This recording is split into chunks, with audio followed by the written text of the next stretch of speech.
그럼 미세 플라스틱을 가지고 실험을 해봤더니 위암 발생률이 더 증가하더라. 그리고 암 환자분들 전이 가능성도 훨씬 더 높이더라. 항암제 내성도 더 증가시키더라. 일단 미세 플라스틱의 노출을 완전히 피하는 방법은 없습니다. 불가능합니다. 결국 노출 가능성을 최소화하는 게 가장 바람직한 겁니다. 그럼 미세 플라스틱을 최소화할 수 있는 방법이 무엇이냐?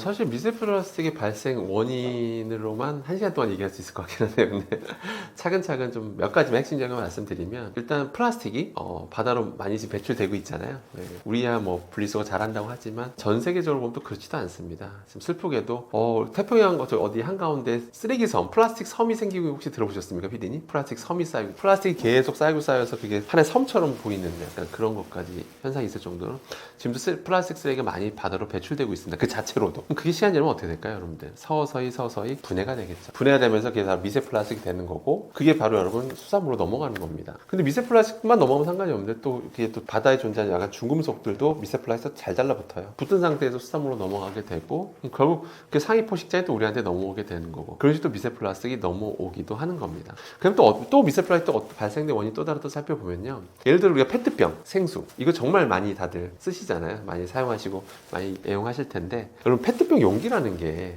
처음부터 그 모양일까요? 페트병 용기가? 당연히 아니겠죠. 당연히 그 모습으로 만들기 위해서 성형 가공이라는 걸 하게 됩니다. 그래서 어떤 성형 가공을 하게 되냐면, 먼저 처음에 그 프리폼이라고 해서 사출 성형을 먼저 한번 한 다음에 얘를 고압 고온에서 이제 블로우 성형이라는 걸 해요. 정말 부는 겁니다. 블로우 성형. 기계로 이제 블로우 성형을 하게 되면 이제 틀에 맞춰서 블로우 성형하게 되면 우리가 아는 그 모양이 만들어지는 거거든요. 근데 이럴 때 무슨 일이 벌어지냐면, 이런 고온 고압에서 노출되면 그 PET 소재라고 하는 게, 간단하게 말씀드리면 수분을 좀 미량이라도 머금고 있는 상태에서 고온 고압이 가해지게 되면 조직이 좀 끊어집니다. 물론 우리 눈에는 안 보여요. 끊어진 상태에서 물을 담으면 어떻게 될까요? 조직이 끊어진 상태에서 물이 담기니까 조각이 떨어져 나오겠죠. 역시 눈에 안 보입니다. 다행히 눈에도 안 보일 정도 작은 조각들이 떨어져 나오게 되는데, 그게 바로 미세 플라스틱입니다. 또 최근에 또 그 해외 연구 결과 중에서 충격적인 게 있었는데요. 티백 중에서 플라스틱 삼각망 같은 거 다 본 적 있으시죠? 그것도 역시 뜨거운 물 부어서 실험해 보니까 어마어마한 미세 플라스틱이 발생해서 충격을 준 바가 있습니다. 어떤 해외 연구에서는 1마이크로미터 이하는 나노 플라스틱이라고 하거든요. 근데 나노 플라스틱이 뭐 억 개, 수억, 1억 개 이상 그런 게 발견돼서 충격을 준 바가 있었습니다. 그러니까 어마어마한 양이 나오는 거예요. 그래서 그것도 왜 그랬냐면, 그 조직이 미사에 끊어져 있어요. 그렇게 성형 가공하는 과정에서 그 상태에서 뜨거운 물 붓게 되면 그 조각들이 떨어져 나오게 되면서 그게 바로 미세 플라스틱이다, 이렇게 보시면 되겠습니다. 사실은 이 얘기는 참 예전에 7년, 8년 전인가 예전에 이런 적이 있었어요. 어떤 연구진이 이제 생수병, 전 세계 생수병 브랜드를 이제 실험해 봤는데, 미세 플라스틱이 한마디로 너무 많이 나왔어요. 너무 많이 나오니까 이제 사람들이 너무 우려를 표하잖아요. 그러니까 세계보건기구에서 뭐라고 했냐면, 너무 걱정하지 마십시오. 약간 뭐 그런 식으로 오히려 세계보건기구가 사람들을 이제 달래는 훈훈한 그런 입장을 냈었는데, 뭐라고 하냐? 150 마이크로미터 이상의 크기의 미세 플라스틱은 우리가 먹어도 흡수되지 않습니다. 흡수되지 않으니까 걱정하지 마십시오라고 훈훈한 입장문을 냅니다. 그러니까 150 마이크로 우리가 주로 노출된 게 주로 큰 거니까 걱정하지 마십시오라고 얘기를 한 거예요. 그러면서 또 뭐라고 했냐면, 근데 거기에 되게 미묘한 어떤 단서를 답니다. 1마이크로미터보다 작은 거를 나노 플라스틱이라고 보통 부르거든요. 1마이크로미터가 참고로 1000나노미터입니다. 아무튼 그 1마이크로미터 이하는 알 수 없다. 그거는 뭐 연구된 바가 없으니까 세계보건기구도 과학적 근거를 가지고 얘기해야 되는데, 없으니까 그렇게 얘기한 거예요. 자, 그랬는데 다들 그러고 나서 세계보건기구가 뭐 걱정하지 말라고 하니까 괜찮은 줄 알았었죠. 그런데 그 뒤로 시간이 흐릅니다. 2022년에 충격적인 결과가 나오기 시작합니다. 네덜란드 연구진이 무슨 실험을 했냐면요, 네덜란드 성인을 데리고 실험을 한번 해봐요. 어떤 실험을 하냐면, 피를 뽑습니다. 피를 뽑아서 과연 그 안에 미세 플라스틱이 있을까라고 이제 실험을 한번 해본 거예요. 충격적이었습니다. 분명 세계보건기구에서 그랬잖아요. 크기가 큰 건 흡수가 안 된다고 해서, 먹어봤자 변도 다 배출된다. 근데 네덜란드 성인들 22명인가 조사했더니 17명한테서 미세 플라스틱이 관찰이 된 겁니다. 그것도 우리가 일상적으로 쓰는 플라스틱들이 발견된 거예요. 폴리스타일린 플라스틱, PET 미세 플라스틱, 폴리올레핀계 미세 플라스틱, 이런 것들이 그대로 발견된 겁니다. 그때 그랬죠? 크기가 크면 흡수 안 된다면서요. 근데 혈액으로 넘어갔잖아요. 왜 넘어갔을까요? 흡수가 됐다는 얘기죠. 그러니까 사이즈가 작은 것들이 우리는 은연중에 많이 노출되고 있다는 걸 그때 이제 밝혀졌던 거죠. 이렇게 밝혀진 것도 몇 년 안 됐어요. 지금 2025년이잖아요. 3년 전에서야 그런 것들이 밝혀졌다라는 겁니다. 그럼 미세 플라스틱이 들어왔을 때 어떤 독성이 있을까요? 이런 연구는 지금 전 세계적으로 지금 폭발적으로 이루어지고 있습니다. 논문들이 막 여기저기서 터지고 나오고 있어서 저도 다 일일이 다 공부하기 힘들 정도로 너무 많은 연구 결과가 지금 나오고 있는 상황입니다. 자, 그럼 이게 들어왔을 때 뭐 독성 결과들 뭐 하나만 말씀드리면, 어떤 연구진이 무슨 실험했냐면 PS 폴리스타이렌 미세플라스틱 가지고 한번 실험을 해봤어요. 그거 가지고 PS는 어디 많이 쓰이냐면, 여러분 일회용 그 커피 뚜껑 있죠, 그 흰색 커피 뚜껑, 그게 PS 폴리스타이렌이고요. 또 우리 스티로폼 아시죠? 스티로폼 또 폴리스타이렌이라 보시면 되고, 스티로폼 느낌 나는 그 사발면 있죠, 그런 거, 그것도 다 폴리스타이렌이고요. 그 다음에 우리 만두 가끔 포장하신 적 있으신가요? 만두? 네, 만두 그 약간 그 스티로폼 느낌 나는 그 용기에 주잖아요, 포장해 주잖아요. 그것도 다 PS입니다. 거기에서 발생하는 미세플라스틱 가지고 실험을 해본 거예요. 동물 실험을 해봤더니 왕창 먹여봤습니다. 먹여봤더니 위암 발생률이 더 증가하더라. 그리고 암 환자 있어 보신 분들 다 아시겠습니다만은 가장 중요한 게 전이거든요. 전이 가능성도 훨씬 더 높이더라. 뿐만 아니라 항암제 내성도 더 증가시키더라. 항암제 내성 생기면 그건 최악인 겁니다. 항암제 내성을 더 증가시키더라 라는 연구 결과를 발표한 바가 있습니다. 이건 그냥 제가 말씀드릴 것 중에 하나의 예시인 거고요. 그 외에도 수많은 독성 결과들이 계속해서 지금 나오고 있습니다. 심지어 지금 안타깝게도 아직까지 이건 안 밝혀졌어요. 우리가 미세플라스틱 먹었을 때 이제 넘어가는 까지 밝혀졌죠. 그런데 과연 우리 몸을 돌아다니는 미세플라스틱이 어느 정도 시간이 지나야 빠질까요? 어느 정도 시간이 지나야 빠질까요? 이게 안 밝혀졌습니다. 어떤 경로로도 수많은 경로로 미세플라스틱 먹잖아요. 그럼 다들 궁금하시죠? 이게 그럼 언제 지나야 빠집니까? 라는 질문이 있을 텐데요. 그게 지금 명확히 연구된 바가 없습니다. 이미 혈액으로 넘어가는지 밝혀진 것도 3년 전에 밝혀졌어요. 몇십 년 전에 밝혀진 게 아닙니다, 여러분들. 그러니까 그만큼 아직 연구 결과가 너무 적어요. 그렇기 때문에 한마디로 이게 내가 먹은 미세플라스틱이 어느 정도나 머물다 빠질지 모르는 상황에서 최대한 노출을 최소화하는 게 가장 중요하다. 이렇게 기억하시면 됩니다.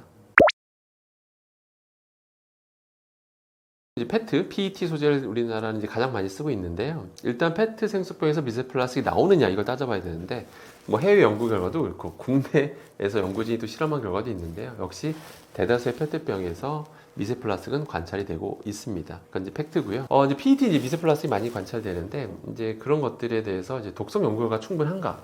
라고 했을 때 아직 PET 미세플라스틱에 대해서는 아주 명확하게 완전 뭐 모든 학자들이 동의하는 뭐 그런 명확한 독성 결과가 나온 건 사실 없습니다. 근데 시간이 지금 연구 중이기 때문에 시간 지나면 연구 결과가 밝혀지겠죠. 아까 PS 미세플라스틱까지 말씀드렸잖아요. 거기서도 막 위암 발생 가능성을 높였던 것처럼 PET도 연구가 계속 되다 보면 이런 결과들이 앞으로 계속 속속들이 밝혀질 것으로 보입니다. 그렇기 때문에 먹으라고, 한마디로 의외로 단순해요. 제가 항상 던지는 메시지가 의외로 되게 단순합니다. 뭐냐면 먹으라고 만든 거 아니면 안 드시면 됩니다. 페트병 소재는 먹으라고 만든 게 아닙니다.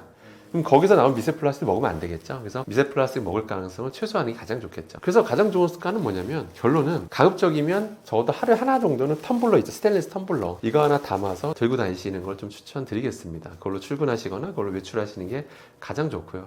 그래서 물이 떨어지면 뭐 주변에 정수기에 물 담을 수가 없다면 그땐 사 드셔야겠죠. 목말라서 우리가 죽을 수는 없잖아요, 그죠? 그렇기 때문에 사용을 최소화하는 게 가장 바람직합니다. 어떻게 보면 사실 이 페트병이라는 게 또 소재가 재활용이 100% 되면 얼마나 좋겠습니까? 근데 그렇지 않고요. 우리나라 이런 플라스틱 재활용률이 50%대인데요. 말이 50%대지 이게 태우는 것까지 다 포함해서 50%됩니다. 태우면 열이 발생하잖아요. 그 열을 또 이용하긴 하거든요. 그러니까 그래서 이것도 재활용이다라고 보는 경우가 있긴 한데, 엄밀히 태우면 환경 물질 또 오염 물질 나오잖아요. 그렇기 때문에 엄밀히 따지면 이런 태우는 걸 빼고 순수한 의미의 재활용률은 한 20%대로 보고 있습니다. 그렇기 때문에 플라스틱 사용은 최소화하는 게 가장 바람직합니다. 환경부에서도 바라는 바고요.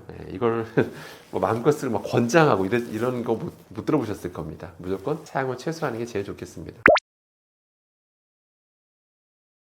가장 많이 질문하는 뭐냐면, 수돗물이 좋습니까? 뭐 정수기가 좋습니까? 뭐 이런 질문도 참 많이 듣는데요. 일단 뭐 수돗물부터 먼저 말씀드리면, 우리나라 수돗물 그 관리 기준은 정말 세계적인 수준입니다. 오히려 미국보다 더 엄격해요, 우리나라가. 그만큼 까다로운 기준을 가지고 물을 관리하는 게 바로 수돗물입니다. 근데 문제가 뭐냐면, 정수장에서 물은 깨끗해요. 근데 그 물이 그 상태로 그대로 우리 가정집에 배달이 되면, 운송이 되면 얼마나 좋겠습니까? 그런데 상수도 간의 그 상태는 여러분 집집마다 다 다릅니다. 다 달라요. 상수도 간의 그 오염된 정도는 다 다르기 때문에 제가 일괄적으로 뭔가 말씀드리기 참 어려워요. 그러니까 여러분의 가정집에 있는 수돗물은 너무 좋습니다, 이것만 드셔야 됩니다 말하기도 좀 어려운 부분이 좀 있고요. 그래서 정기적으로 상수도관을 우리가 뭐 교체를 하고 있지만, 그거 교체하는 게 되게 어렵습니다. 땅을 한번 드러내야 되거든요. 그때 되면 교통마비 되잖아요. 정기적으로 빨리빨리 하는 게 쉬운 건 아닙니다. 그러니까 아무튼 그래서 집집마다 이 수돗물 상태가 다 다르기 때문에 수돗물 자체는 너무 좋지만 이걸 그냥 무조건 드십시오라고 말하기가 참 어려운 부분도 좀 있다라는 거. 그러니까 지진마다 수질 상태가 다르기 때문이다 라고 생각하시면 됩니다.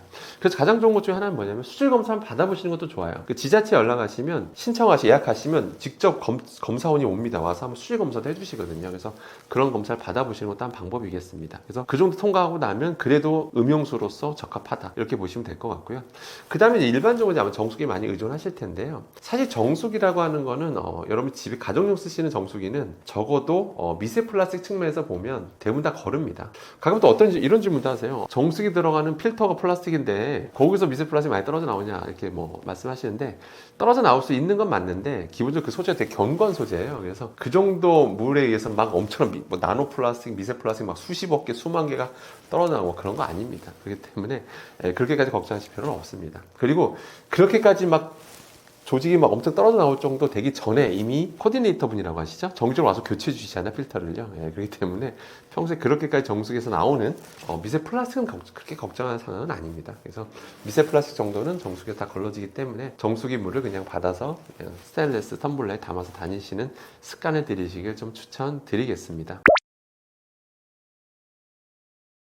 브리타가 그러니까 해외 지금 미국에서 소송 중이에요. 참고로 소송 중이라는 게 성능 가지고 이제 논란이 있어가지고 이제 소송 중인데 그냥 결론 안 났습니다. 참고로 안 났고. 근데 거기에 쓰는 필터도 종류가 여러 가지가 있어요. 브리타 필터도 뭐 그냥 일반 스탠다드 필터가 있고 뭐 엘리트 필터가 있고 막 이런 게 있고. 근데 우리나라 제품을 보면 달라요. 필터가 달라요. 그래서 알 수가 없어요. 그러니까 스탠다드 필터를 쓰고 있는지 엘리트 필터를 쓰고 있는지 알 수가 없고, 홈페이지 들어가면 성능만 나와 있어요. 뭐 미세 플라스틱, 뭐 무슨 입자들, 미세 입자, 숫자는 생각이 안 나는데 5mm 아무튼 뭐 어느 정도 입자는 뭐 이상은 걸러질 수 있다 뭐 이런 뭐 얘기를 하고 있고요. 또 어느 뭐 저감 효과 얘기를 하고 있는데 정확히 몇 % 저감한다는 얘기인지 1% 줄여준다는 얘기인지 90% 줄여준다는 얘기인지 이건 뭐 정확히 그 수치로 공개를 안 하고 있어서, 그래서 제가 차마 수치를 공개 안 하고 있는 회사에 대해서 이게 제가 얘기하기가 애매하긴 합니다. 그래서 제가 방송에서 뭐라고 했냐면 제 유튜브 영상에서 수치를 공개하면 제가 검증해드리겠다. 제가 교차 검증해드리겠다. 그러니까 예를 들어서 본인들이 예를 들어서 뭐 중금속을 90% 저감한다 라고 적어놓으면 제가 실험실에서 직접 검증을 해보겠다. 근데 수치를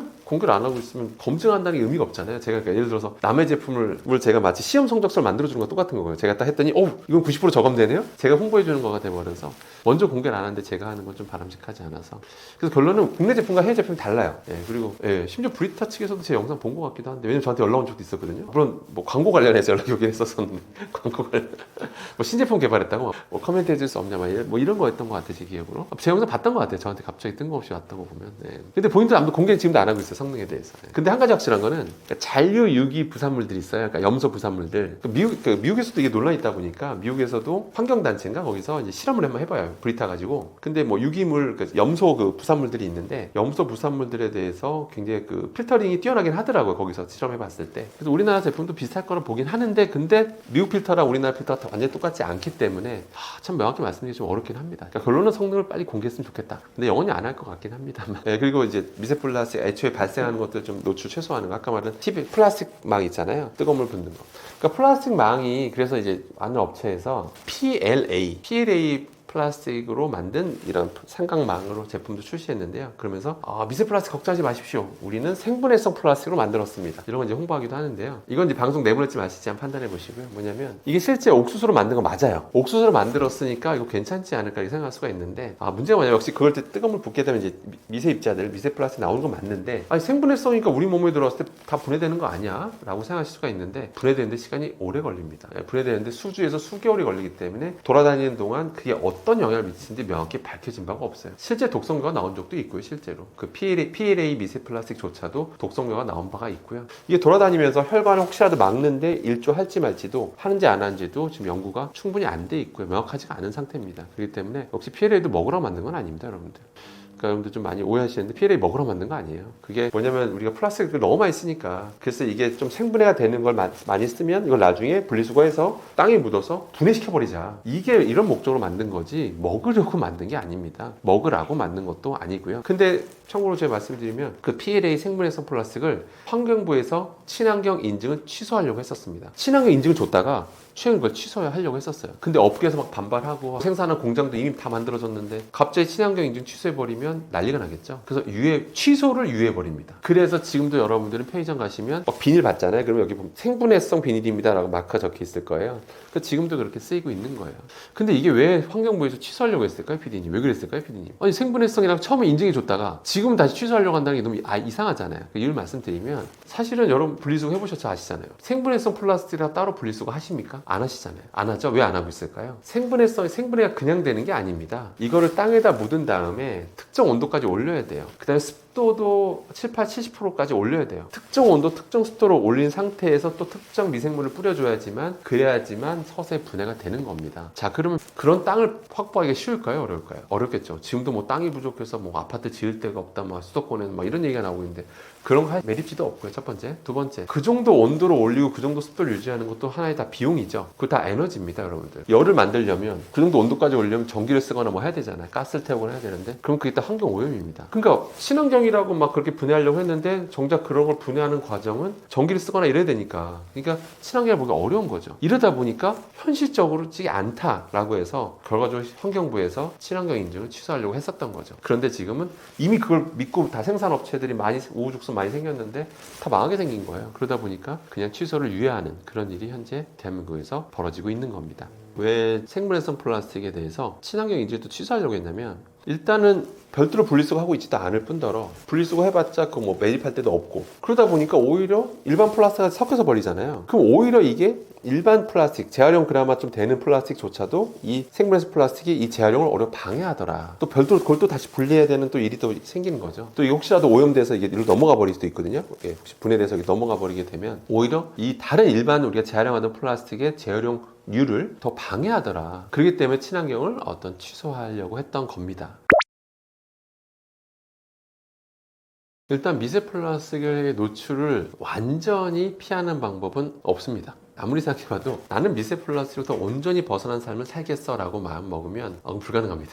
왜 불가능한지 말씀드리면 기본적으로 어느 우리가 식품을 분석해봐도 수산물, 농산물, 축산물 하면 미세하게나마 조금씩 관찰은 됩니다. 그만큼 환경 오염도 있고 그다음 우리가 플라스틱을 많이 쓰면서 분해되는 과정에서 그렇게 또 식품은 오염되고 이러다 보니까 불가피하게 우리가 먹고 살아가는 삶 자체가 기본적으로 미세 플라스틱을 완전히 벗어날 수 없다라는 거 일단 그건 좀 염두에 두실 필요는 있습니다. 다만 모든 독성은 노출량과 노출 횟수와 관련이 있습니다. 우리 담배, 술 딱 그거잖아요. 제가 담배 하루에 2갑 핀다고 해서 폐암 걸릴까요? 안 걸립니다. 절대 안 걸립니다. 제가 오늘 내가 소주에서 3병을, 4병을 먹었어요. 제가 바로 간암 걸릴까요? 걸리지 않습니다. 근데 정부에서 왜 담배와 술을 조심하라고 하는 걸까요? 지속적으로 계속 유해물질에 노출되게 되면 몸에 문제 일으키니까 그런 거죠. 앞서 말씀드린 데 급식 종사자분들 보십시오. 그 유해한 어떤 주방에서 발생하는 유해가스들, 유해물질을 계속 들이마시니까 하루 이틀은 괜찮죠. 근데 지속적으로 몇 년을 거쳐 들이마시니까 폐가 점점 다 이상해지셨던 거잖아요. 결국 노출 가능성을 최소화하는 게 가장 바람직한 겁니다. 그럼 미세 플라스틱을 최소화할 수 있는 방법이 무엇이냐? 생활 속 습관들 살펴보게 되면 먼저 첫 번째로 일단은 우리가 식품에서는 아무래도 바다가 자꾸 미세 플라스틱으로 또 역시 오염이 많이 되다 보니까 수산물에서도 미세 플라스틱 오염도가 높아지고 수밖에 없습니다. 그렇기 때문에 여기 수산물 섭취는 조금 그러니까 섭취를 하지 말라는 게 아니라 섭취량은 좀 조절할 필요가 있다라고 이제 보실 필요가 있고요. 그 다음에 페트병 생수는 좀 사용을 좀 자제하고 가급적이면 스테인리스 텀블러를 꼭 하나씩 갖고 다니시기를 좀 당부드리고요. 그 다음에 랩 같은 거 절대 음식에 직접 감싸서 전자레인지에 돌리는 행위는 절대 하시면 안 된다는 거. 그러면 실제로 분해가 돼서 미세 플라스틱이 실제 음식물에 달라붙게 된다는 거. 제가 직접 특수현미경으로 관찰까지 했습니다. 그렇기 때문에 그런 꼭 조심하실 필요가 있고요. 그 다음에 일반 폴리올레핀 계열, 그러니까 PE 소재가 비닐이 안전하다고 해도 거기다 음식물 담아서 냉동 보관한 다음에 꺼냈을 때는 바로 개봉하지 마시고 충분히 찬물에서 담가서 해동한 다음에 그 다음에 개봉하시게 되면 미세 플라스틱 노출 가능성을 줄이게 되고요. 그 다음에 또 여러분들이 이런 만두 용기 있잖아요. 만두 용기, 스티로폼 느낌 나는 그게 바로 PS라는 소재인데 그럼 먹다 보면 은근 자꾸 긁어요. 음식을 통해서 그러니까 표면을 긁게 되잖아요. 그렇게 되면 다량의 미세 플라스틱이 또 용출되고 우리가 또 먹게 될 가능성이 있는 거거든요. 또 그런 스티로폼 느낌 나는 용기를 사발면 드실 때도 가급적이면 이렇게 좀 최대한 긁거나 그러니까 막 젓가락으로 표면 안을 막 긁거나 이런 가능성은 최소화하시는 게 그러니까 마찰이 일어날 가능성은 최소화하시는 게 가장 좋다라고 보시면 되겠습니다. 그리고 모든 제품들 그러니까 플라스틱 용기들 많이 쓰시잖아요. 실리콘 제품 플라스틱도 있고 PP, PE 이런 플라스틱 용기들 집에 다 하나씩 갖고 계실 겁니다. 근데 그런 것들을 여러분들이 꼭 명심하셔야 될 게 영구적인 제품이 아니라는 겁니다. 육안선으로 보면 멀쩡해 보이거든요. 그런데 그래서 왠지 이게 구멍 날 때까지 써야 될 것 같고 그래야지만 내가 환경을 지키는 것 같지만 있지만 근데 안타깝게도 우리가 직접적인 당장의 미세 플라스틱 노출을 최소화하려면 이거는 주기적으로 교체해야 되는 제품이라는 거 꼭 명심하셔야 됩니다. 그래서 사람마다 사용 환경이 다 다르기 때문에 일괄적으로 말씀드릴 수는 없지만 적어도 흠집이 육안으로 딱 봤을 때 흠집이 좀 눈에 띄게 많아졌다. 그러면 미련 없이 그냥 교체해서 쓰시는 게 좋습니다. 그렇게 되면 그렇게 눈에 띄게 흠집이 많아질 정도면 실제로 이게 조직들이 많이 약해져 있다는 얘기거든요. 조직이 많이 약해질 정도로 오래 쓰였다는 얘기고 거기다 음식물 담고 뭐 하다 보면 떨어져 나와요. 계속 불필요한 미세 플라스틱 섭취하게 되는 것이기 때문에 그러시면 안 되겠죠. 그렇기 때문에 플라스틱 제품은 무조건 정기적으로 교체해서 쓰는 제품이다. 오히려 환경이 걱정되신다면 오히려 이런 것들은 분리수거에 더 신경 쓰시는 게 좋겠다. 그리고 아무튼 플라스틱 사용은 기본적으로 사용을 줄이시는 게 가장 환경을 살리시는 것도 꼭 명심하시기 바라겠습니다. 네, 사실은 제가 제 개인적인 유튜브 채널을 통해서 이제 대중분들과 많이 소통하고 있는데요. 어떤 유해한 화학물질에 대해서 알려드리는 시간을 갖고 있습니다. 근데 한편에 이런 질문도 상당히 좀 많이 받는데요. 아니, 이것저것 따지면 어떻게 사냐라고 이제 질문 주시기도 하고, 이것저것 따지면 다시 원시 시대로 돌아가야 되는 거 아니냐? 이렇게 질문 주시는 경우도 있는데요. 제가 그런 채널을 운영하고 말씀드리는 게, 이것도 하지 말고 저것도 하지 말고 원시 시대로 돌아가자. 그럴 거 위해서 제가 이렇게 출연한 게 아닙니다. 저는 사실은 공대 교수로서요, 산업을 육성해야 될 의무가 있는 그런 사람입니다. 다만 여러분들한테 뭐든지 그렇게 정확한 지식만 알면 다 안전하게 살 수가 있거든요. 그러니까 제가 이런 방송에 나오는 거는 정확한 지식을 전달해 드리고 최대한 위험성 있는 물질에 대해서 노출을 최소화할 수 있는 방법을 알려드리기 위해서 오는 거지, 이것도 하지 말고 저것도 하지 말고 원시대로 돌아갑시다, 이런 건 아닙니다. 그렇기 때문에 오해는 안 하셨으면 좋겠고요. 앞서 말씀드린 담배, 술 이런 거 보셨잖아요. 뭐든지 이런 거 지속적으로 오래 우리가 노출되면 암에 걸리고 이런 거잖아요. 그리고 급식 종사자분들 사례만 봐도 그렇고 유해한 거에 계속 노출됐더니 폐 이상 소견 받으셨던 것처럼, 그렇기 때문에 평소 유해한 물질이 무엇인지 정확히 아는 게 중요하고요. 그런 게 언제 어느 시점에 용출되고 내가 언제 노출되는지 이것만 아신다면 최대한 노출을 최소화할 수 있습니다. 그래서 정확한 방법을 알려드리기 위해서 이 방송을 한 거고, 이런 책도 그래서 쓴 겁니다. 그렇기 때문에 무조건 유해성은 무조건 노출량과 노출 횟수와 비례한다는 거, 그러니까 정확하게 알면 노출량도 줄일 수 있고 노출 횟수도 줄일 수 있다는 것만 기억하시면 되겠습니다. 그래서 정확한 지식이 제일 중요하다, 이렇게 기억하시면 되겠습니다. 그래서 저는 너희 또 만나 뵙게 돼서 너무 반갑고요. 저는 상명대학교 강사 교수였습니다. 다음 기회에 또 뵐 수 있길 바라겠습니다. 이상입니다.